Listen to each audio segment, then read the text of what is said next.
প্রকাশের কোনো অনুমতিই নাই, বাইরে চেহারা দেখানোর, সুন্দর করে নিজেকে মানে হচ্ছে অন্যের সামনে হচ্ছে আকর্ষণীয় করে উপস্থাপনের কোনো নিয়মই ইসলামে নাই। কিন্তু কি করতেছে? বিভিন্ন কসমেটিক্স মাখতেছে, ঠোঁটের মধ্যে লিপস্টিক মাখতেছে।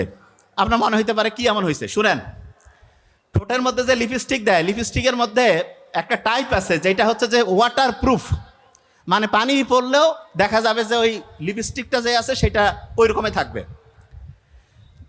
মেয়েরা যদি জানতো যে এই লিপস্টিক কীভাবে তৈরি হয়, অবাক হয়ে যাবে। আপনারা ভেড়াকে চিনেন? ভেড়া, এই যে গরু ছাগলের মতো ভেড়া, ভেড়ার যে স্কিন আছে, স্কিন, এই যে চামড়া পশমের নিচে, ওইখানে এক রকমের গ্রন্থি আছে। গ্রন্থি কি একটা সহজ করে বলি, ওইখানে এক রকমের ধরেন যে ওই যে ছোটোবেলায় আমরা দোয়াত কলম দিয়ে লিখতাম না, এক জায়গাতে কালি নিতাম তারপরে লিখতাম, এইরকম স্কিনের মধ্যে এক রকমের গ্ল্যান্ড আছে, গ্রন্থি আছে।